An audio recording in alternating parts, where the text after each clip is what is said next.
business owners need to know that help is out there and they have strengths. They also have weaknesses, and that is okay. Let's see what the problem is, because once we know what the problem is, then we can find a solution. Burying your head in the sand is not a strategy. That's delusion. It might not be as bad as you think, and it may be worse than you thought. If you ignore it, it gets worse. I know where things go wrong. I know where the answers are. I know exactly where to look. Asking for help is one of the strongest and most effective things you can do. But don't be that person. There's a time that you can turn around and you either admit it and fix it, or you fail with it. Welcome to Taking the Con Out of Construction, the straight-talking show that's changing the industry, one episode at a time. Small mistakes can cost big money, and even more in time. But a small investment in listening to this episode could help you avoid disputes, delays, and costly pitfalls, while giving you the know-how to stop problems before they start. Let's turn complexity into clarity and take the con out of construction. Welcome back to Taking the Con Out of Construction. In this episode, we're exploring the H-squared offering of a project reality check. Designed to bring clarity to projects before small issues turn into costly problems, as too often businesses assume everything's fine until delays, overspends, or disputes suddenly surface. Michelle, can you talk us through what it is, who it's designed for, and why having a clear, early reality check can make such a difference?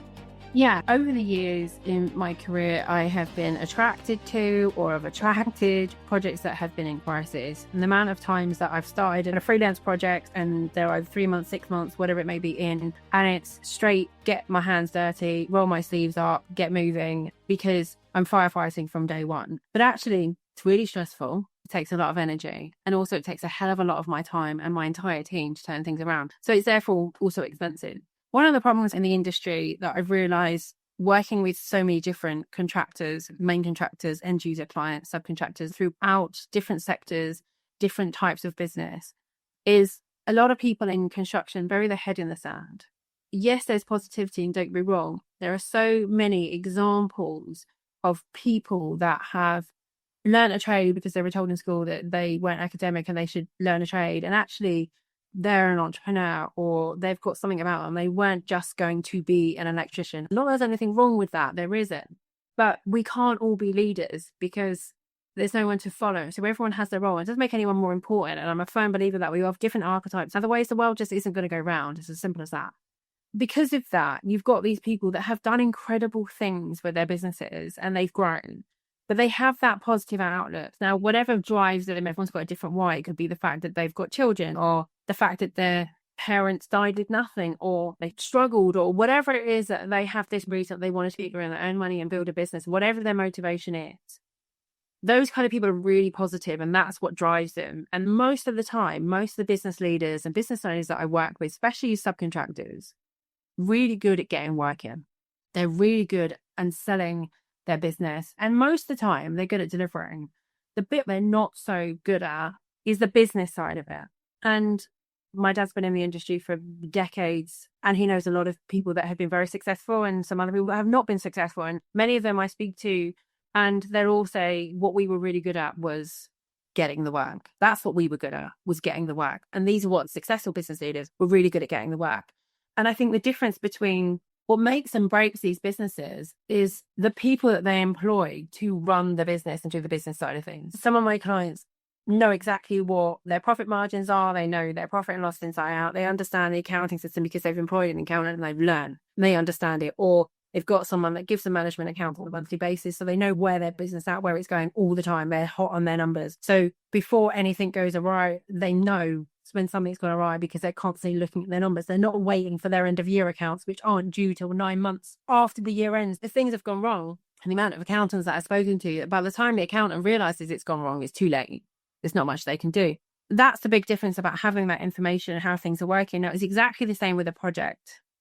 The kind of clients that I work with normally are in chaos and it's catastrophic and expensive, but also if the project's been in crisis, the project isn't going to be earning money. But then they're paying me to rectify it. And then sometimes I get issues being paid, which is not fair on me either because I've done the work and brought them around. But then they've got this added bill. Okay, the company survived, but they've got these added expenses. What I'm trying to do with this podcast is to give people the understanding and guidance to say, look, don't do this instead. Don't do this instead. Improve here, empower them, get them to understand the reason that we have to issue pay less notices. Yeah, it's a pain in the backside. It's an additional piece of paperwork, but understanding why it's important and how it protects you. And what I've tried to do with these episodes and everything that I'm doing in social media and talking at events and everything that I'm doing generally is to empower people to get them to understand why these processes are required.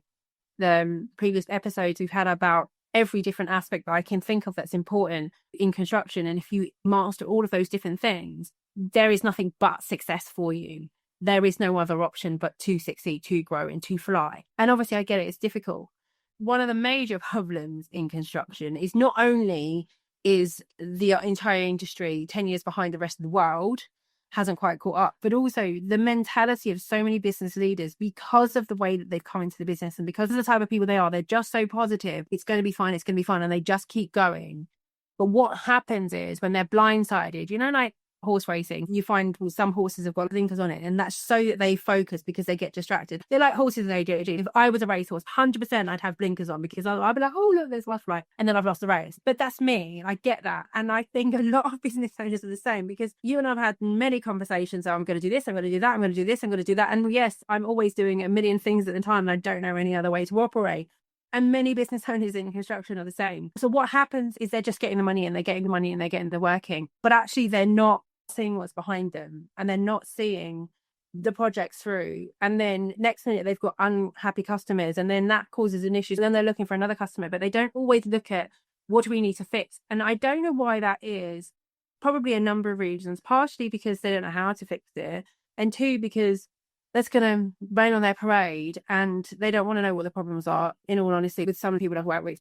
What I'm trying to do is get a message out there to change. And the only way the industry is going to change and we stop as many companies going bust a year as they are, there's thousands of them going bust every single year, and it's increasing, is to change. There is no change without change. You can't just expect things to change automatically without changing anything. It's impossible.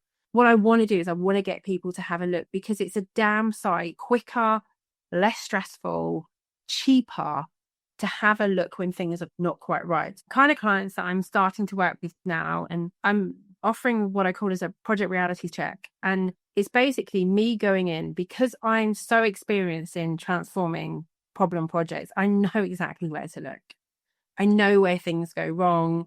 I know where the answers are because I've had to find them. And when you're under pressure and things are going wrong and the company's losing money, I know where to look. I'll always look at the contract to see whether they're protected. For example, if one of the issues that clients coming to me is they're slightly behind program, they're having issues with cash flow, there'll be a number of things that will be raising a red flag in the leader's mind that they want me to look into. So I take that feedback and I take that information. Then I'll look at the other bits and pieces. First of all, we need to have a look at the contract. Have you been following the contract? It's very difficult to give you specifics, but say, for example, I've gone into a project and they're 5 months in or 6 months in of a 12 or 18 month contract. There's a number of variations in, and the variations were being paid to start with, and now they're not. There's a couple of payments in account, or they're not paying for variations, or there's a variation that was put in 3 applications ago and they're still not paying it in full and you've given the information and things like that. First thing I will do in that aspect is look at the clauses in the contract regarding to variations, because if they've put a clause in that XYZ has to happen before a variation is viable and in order for it to be payable, and my client hasn't done that, I know for well there's a risk. It's not 100%, but there is a risk that the contractor or the client, whoever the other person is going to pull that clause out at final account stage, and you're not going to get paid for any of that. And they're just basically keeping you going, minimal cash flow to keep the project moving. And that's what they're going at the end, because I've seen it happen hundreds of times. Right. If that's the case, that's the first thing that you need to look at. And you need to then make sure you've got all these boxes ticked and all these things in accordance with that clause against your variation accounting. You need to do it now, not a final account. You need to do it now. Now, whether those clients do that, because this service that I'm offering is fairly low ticket in the scheme of things. And this is where your project's at. It's a red light system. This is good. This is okay. You need to be careful. These things you need to be aware of. Now, some of the projects that I'm going to be looking at is going to be for a client that is cautious, whether or not it's because they've got experience in liquidation, they have a fear of it, they've gone into liquidation before. They're a cautious client, and they just want me to have a look at the projects they've got. And it may be the fact is that they've suddenly taken on a £2 million contract instead of a £1 million contract, or a £10 million contract instead of a £6 million contract, and they're nervous about it. And I can just go in and have a look and say, right, this is where you're going. This is what's great. Yeah, you've got this, that. And it's literally a tick box exercise. And that allows them to sleep at night. That is great. No problem, easy, but it's the same amount of work. I do the same checks and I go into the same amount of detail, but that is what some clients will come to me for. And they're great. And I love those clients. I really do, because the impact for them is so much greater, because any issues that do come about can be rectified pretty quickly, less expensive, and actually they're getting the same result that they need, and the project being fine and everyone living happy ever after sort of scenario, without absolutely breaking the bank and still making money on the project. That's the ideal situation, but I can't have all of those clients, and that's just not how the industry works. The second type of client that are likely to benefit most from this service are the type of clients that they're looking at things, the figures look like they're okay, they're being told everything's fine, but they've got a gut feeling that something isn't quite right. Or what they're being told from the figures, and they're looking at their profit and loss, and they're looking at CVRs, or they're looking at all this information about the project, and they're looking at the way the project's being run, or the people, or the program, and something is not quite connecting, something isn't quite aligned, something isn't right. They're the most fun, because I find them a bit of a challenge. It's like, what's wrong? There's obviously something missing. And again, I have a process, my own personal process, how I work with. And although it diversifies and every service is bespoke, I'll have a look at the contract. I'll speak to the estimator or whoever priced the job in the first place. I'll have a look at how many revisions are we at? What's the current drawing register? And that could be the issue. It could be the fact that, hold on a second, we're on revision K from revision A. Have all of these changes been captured? If you're behind program, well, there's your answer. You've had a number of variations. You haven't asked for an EOT. There's your response right there. I won't stop there. I'll carry on and have a look at, well, are you having a look at your costs properly? This is what you price there. This is what you price. Are you looking at variations properly? Are you just taking the subcontractor's variation costs and adding 20%? Well, that's fine. But there are other costs, other entitlement, and the contractor's costs. You're not looking at 20% because you've got overheads on top of that, and you've got additional team. So basically what I end up doing is issuing reports saying, this is where you're at. Again, you're doing this really, really well. These are the great things. These things aren't great. This isn't quite aligned, or you haven't issued an extension of time. And you're going to have a bit of an issue at the back end. You need to put an extension of time here, or you're going to have cash flow issues at some point because your variations aren't adding prelims, or you've got 20%, but actually your overheads are running at 25%. There's a number of things that I can have a look at within the business. And I go through all of this with our clients anyway. This is what I can do. What exactly do you want? Because that's part of the sort of quotation process in the first place anyway, and defining scopes. Because as I spoke about in many, many episodes about contracts aligning expectations, not necessarily about the contract, I always want to make sure that my expectations with my clients are aligned, because if they're not, causes issues. And then the third type of client that comes to me is they know that there's a problem. So they are struggling for money. They're not paying their contractors on time or at all. They're not getting money from the client. There's cash flow issues. The project is delayed and it's an absolute mess. I can do a reality check on those projects to see how bad it is. But generally, the other two sort of client avatars, if we want to call them that, or the other two type of clients that are coming to me, they can get a report and that's my service complete. Obviously, there's always additional services if people want them, but ideally they are standalone products. This is the reality of your project.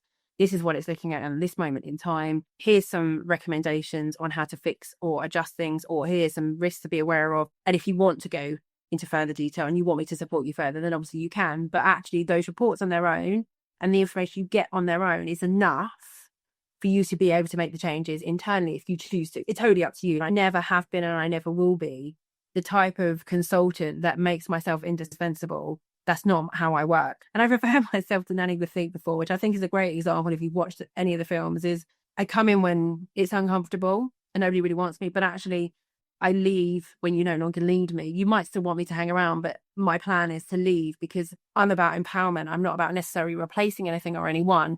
It's about supporting you to learn your own thing, get you in a system, get your systems and processes in place, whatever service you want me to do for your business. It's about empowering you as in a business. And eventually, most people grow big enough that they have to employ someone full-time anyway. And that's great for me. If they can do that, we no longer need you because we're going to employ someone else. I'm more than happy to get involved in that process to employ someone and make sure that they understand how to implement what we've done and continue it on. For me, that's a job well done when my client gets to that stage. But the problem with the third situation is the fact that they are then in crisis and it's very, very difficult to turn that around without someone like me with my expertise. But not everything is lost, because sometimes things aren't quite as bad. If you've got cash flow issues and you've got program delays, it's unlikely that I'm going to give you a few minor tweaks that are going to rectify everything. It can happen, because it can be really simple, and it can be the fact that actually you've just got an extension of time and a loss and expense claim and you're back on track. So as long as we can establish that and you've got that information and I can find out what it is, basically we put in that extension of time, you do your loss and expense, and there's your program sorted because the program's automatically extended, and your cash flow sorted because you're also getting your loss and expense, because obviously it's cost you more money because of the delay. That can be the scenario sometimes. So don't think all is doom and gloom. It can be as simple as that, or it could be that there's a variation's been missed. A big variation could be missed, because some main contractors and clients will be sneaky and they're trying drop in a revision last minute or the first thing, and you're starting job with a set of revisions, but you don't realize that actually they're not the contract revisions. So you've got a project manager and a team working on new drawings, so they're not realizing that there's a big change between the two. It's happened many times. There are sometimes scenarios, which I'll always look for first, that they're quick fixes. But if you're really in crisis and you've got subcontractors starting to walk off site, you're in delay and the project is in trouble, it's highly likely you're going to need much more than a reality check. But the reality check is a very good way of figuring out where you're at, and then we can look at options and moving forward, and we can actually act quickly, because I get in with me and my team, we find out where we're at, and then we can have a conversation, an open discussion about, right, how are we going to move forward with this and what we're going to do. And sometimes it can be the fact is, okay, we are looking for an extension of time and loss and expense claim. If that's the case, and maybe what we're going to do in the interim, okay, maybe we need an injection of finance because we're going to submit this. This is what your terms of the agreement are. This is how it's going to work. This should be within X amount of time. We should get this money back, and maybe we need to look at a short-term loan. That is really helpful. The reality check is really helpful at establishing the length of what the problem is, the size of the problem, and the potential solution. Not all the time. It depends on the complexity of it, and no two construction projects are the same. So it does give us a basis. And I do this work as well for funders, not just for main contractors and subcontractors and clients. I also do it for people funding and developers. It's a bit more extensive when you've got a contract that's in trouble, because when the funders are aware of that, and whether that's because their monitoring surveyor has raised alarms, or whether they've done it themselves, or the contractors saying they can't deliver, or the contractor's gone bust, it can be a little bit more serious. And the service is different. It's not a reality check. It's much more intrusive. Yes, it's a similar thing to some extent, but you're checking a hell of a lot more when it comes to the funders, because I'm looking to see where the money's gone, where it's at, and what the cost to complete it. So it's a different service. But some of the ethoses are the same, because it's about finding out where we're really at, because we can put band-aids on things all day long. We can bury our head in the sand. We can be positive. It's going to be fine. It's going to be fine. We can do affirmations. We can do whatever we want to do. Don't get me wrong. I'm all holistic and use crystals and whatever else, but ultimately they're not going to fix a problem. Yes, they can help with your mindset. Yes, they can help with the way that you look at things, you look at life, and mindset is everything. But if you haven't got enough money to complete the project, mindset's not going to change that. The answer is not going and getting more work and getting your deposit in from somewhere else, because then you're going to end up with the same thing with that project too. The answer is, let's have a look. Let's rip the band-aid. Let's see what the problem is, because once we know what the problem is, then we can find a solution. Because burying your head in the sand and thinking it's going to be okay and just having faith that it's going to be okay is not a strategy. That's delusion. It's not going to fix itself. That's why companies go bust. And if I go in to have a look at a project with a company, sometimes it's not that project at all. The problem is the fact that there was a project that failed 3 projects ago, 3 months ago, it could be 3 years ago. And the company's just been literally robbing Peter to pay Paul. And it happens all the time. I'm dead against it. There are situations where, okay, maybe do this and then it's coming back. But the amount of companies that have tried to get me to do drawdowns, overdrawn on a fund because they've had to pay a bill elsewhere. And I'm like, you must know that this is coming. This is coming. This is coming. This is coming. And then the point comes where you need to pay that money that has already been drawn down for whatever reason. And the money isn't there. And it's a problem. I'm very, very honest with all of my clients. And that's been my entire career. A lot of people don't like it, but ultimately what's the difference? Because how can people make decisions? Like we've discussed this before, the amount of leaders that I work with, and they feel like they failed and they feel that it's their responsibility, but actually they've employed people that haven't been delivering the information in a correct format, and they haven't been delivering the message properly. Yes, at the end of the day, the buck stops with the manager or the leader, or it's always the leader's fault. I get that, and I'm a firm believer of that. However, some people need to take accountability. And if you're employing someone that is supposed to be a professional, whether that is permanently employed or fractional, do your due diligence with them. And sometimes you can put faith in people, but check them. But if you're making decisions from wrong information, it's tough because it is your responsibility, but also give yourself some credit. You've done something now, you've got me in or whatever, and you're looking to make changes, but it's very, very difficult. And once you do get the information issued to you correctly and make the right decisions, it's very, very interesting how people's mentalities change when you change the way that the information is produced. And I'm a firm believer of trying to educate people, but the communication responsibility is on the person doing the communicating. If I'm explaining something to you, you don't understand it, repeating it isn't helpful. I'll often say to people, my husband included, if he's saying something to one of the kids and he's just repeating it, he's not deaf, he doesn't understand. When somebody doesn't understand something, just repeating the same words is not going to make them understand. Deliver the message in a different way, whether it's finding something that's relatable, whether it's putting it into context that they understand. Many men are really into football, and sometimes I'm like, look how you feel about Tottenham. This is how this person feels about sustainability, whatever it may be, trying to use an example that they can relate to, because saying the same thing again and again and again, they don't understand it the first time, they're not going to understand it the 100th time. If I'm delivering information to a client and they don't understand it, I don't just walk away and keep delivering the same information in the same standard. I have to find a way that they understand, whether that's sitting and going through it with them and explaining what the figures are, or delivering the information in a different way. I've had numerous directors of businesses, and the way that I communicate with each director is different. Very often, when you've got 2 or 3 directors in a business, one will be all about detail, the other one gets bored after 30 or 40 seconds. It's delivering information in a way that I can communicate to both of them, but to the levels that they're expecting. So the one that likes the details and all the input gets that need met, and the one that just wants the basic synopsis get that need met.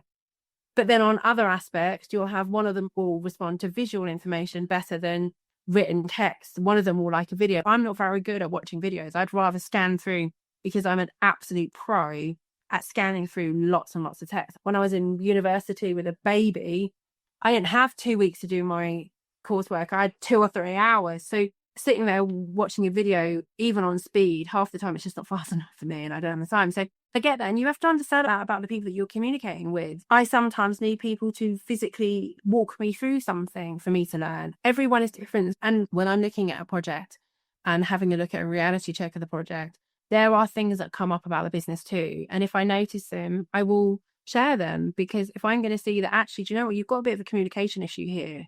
These 2 people aren't communicating properly, or these 2 departments, or these 2 contractors, there's a miscommunication here. I'll highlight it and say, look, this is what you need to look into. If I have a look at the way that the information is being released in regards to cost, or the way the CVR is being done, or the way that the reports are being issued to the directors, or whether they're not even having monthly reports. I've always been a firm believer of having monthly reports, because if you don't, by the time 3 months comes along, or quarterly or annually, or whatever it is, it's way too late to change anything. And yes, it's a pain in the backside, and yes, it's tight, but it's a damn sight easier than what happens when it all goes wrong, because then you don't have the time and you have the urgency and you have panic and it's all catastrophic. And then when you're in that stress state, things just don't go as they're supposed to, and things always go wrong. You know, it's like when you're running late and then next minute you get every red light and then you trip over and you spill your coffee and all these other things. Business is the same. The mentality, the way that you are, you don't pay attention, you're not focused, you will trip up, you will make mistakes, and it just gets worse and worse and worse. When you're doing these things out of that pressure, when you've got a bit of time and everything's a bit more relaxed, it's just much clearer and much simpler. So if there are things that aren't quite right, you're making decisions based on the wrong information. I'm not saying that they're hiding information and it's a big conspiracy. People only know what they know. And I've had a few, not necessarily disagreements, but people not seeing my perspective, and whether that is about the way that women are treated or the way men are treated. A lot of people jump on the bandwagon, and I'm a real advocate for supporting women. We have a responsibility of setting boundaries and also educating men on how we want to be treated as women. And not every woman wants to be treated the same. Some people like to have the doors open. I personally like it when a man holds the door open for me. And the amount of people have gone, it's not women's responsibility to educate men on what's acceptable. And I call BS on that. Of course it is. If we don't like what men are doing and men don't understand that, we have the responsibility to say, hey, I don't want you to do this. I don't want you to do it this way. In a business, if somebody isn't delivering the right way, and as a manager or a leader, one of your team isn't delivering in the most effective way, you need to have a look at why. Is it because they haven't got the right education? They don't have the experience? Do they not understand the system? Or are they not understanding the purpose of the piece of work that they're doing? As a leader, you are responsible for that. I want to change the industry. I'm on a mission. I'm here to revolutionize the construction industry. The ways of doing it are endless. There's so many things that need to be done, but at least just changing one of them is going to make a difference. And if I can get people to have a look at getting help in before it's too late, you're scared of the answer. The answer isn't going to change whether you get me in on week 8 or whether you get me in when you've got HMRC threatening to shut you down or winding up order or you've got 7 adjudications on your table. The only difference is at week 8 compared to crisis is week 8 is probably going to cost you a couple of grand to find out where you need to go and move on and get things back in track. Depending on how far it is, it could be more than that. But when it comes to crisis, you're talking tens of thousands. And are you going to be able to bring it back? And are you going to be able to do it? And have you got the energy? Has anyone got the energy? Has anyone got the information?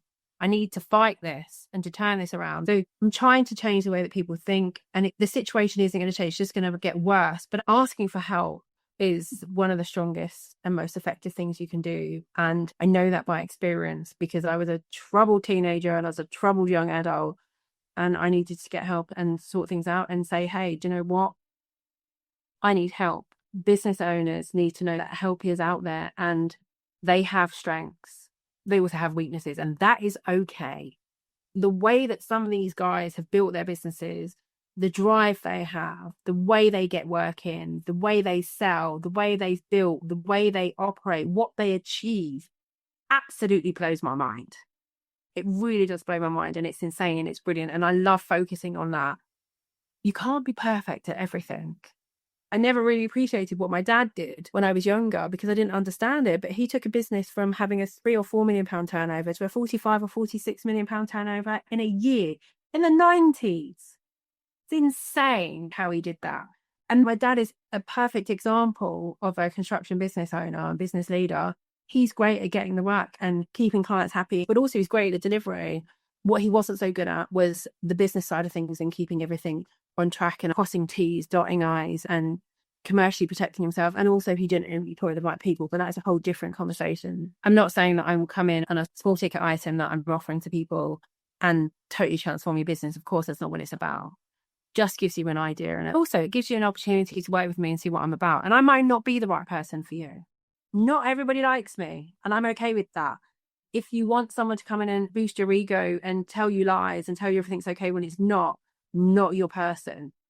If you want me to say, this is amazing, give you credit where it's due, sugarcoat potentially a little bit some of the dramas, but this is a situation, but actually here's the solution.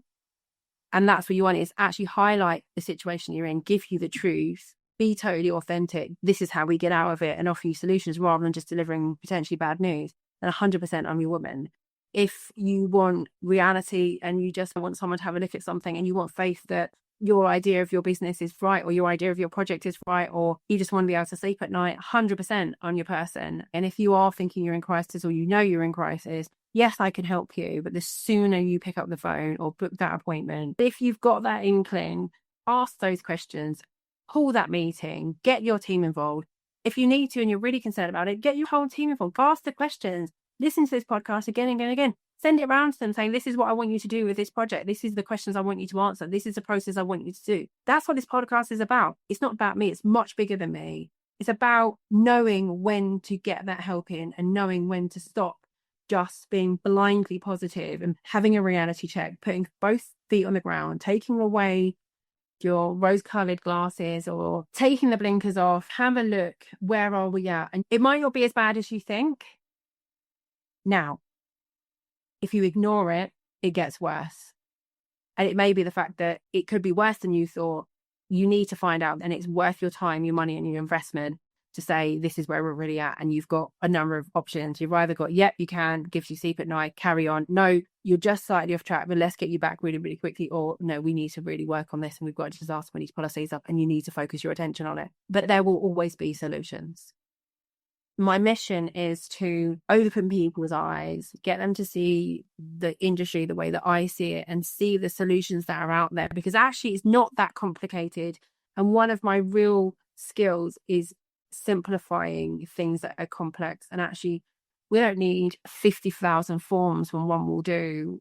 We don't need 12 members of staff when some software could help. What do we actually need? What is the core of our business? What is benefiting our business? What is dead weight? What is right? What is wrong? What we're doing great? What is not so great? What's the solutions to fix this? Where's our strengths? Where's our weaknesses? Build on the strengths and improve the weaknesses. And I'm hoping that the work that I'm doing, the outreach I'm doing, this podcast is going to get people to shift their perspective on burying their heads in the sand, thinking that things are going away, because for what they don't. And you gut inside, it's not going away. And actually giving a solution to, hey, I can have a quick look, see where we're at, and we can take it from there. I know for wellness people that I'm meeting on a weekly basis that say, I wish I knew you 6 months ago, 6 years ago, 10 years ago. Don't be that person that regrets not getting help when you knew for well. When there's a time that you can turn around and you either admit it and fix it, or you fail with it and end up having regrets. I don't believe in having regrets. Lessons learned 100%, but that's what we need to do with the industry. Stop people leaving it too long and going past the point of no return. Thank you for explaining that so thoroughly, Michelle. A project reality check isn't about criticism.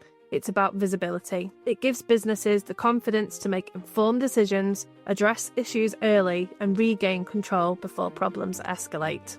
Thank you so much again, Michelle. You're welcome. If you found value in today's episode, hit subscribe so you never miss a new release, and share it with someone in the industry who needs to hear it. To learn more, access resources, or find out how Michelle Carr and Construction Alchemy can help you protect your projects, solve problems, and boost your profits, visit constructionalchemy.co.uk. Together, we can change the industry, one project, one company, and one episode at a time.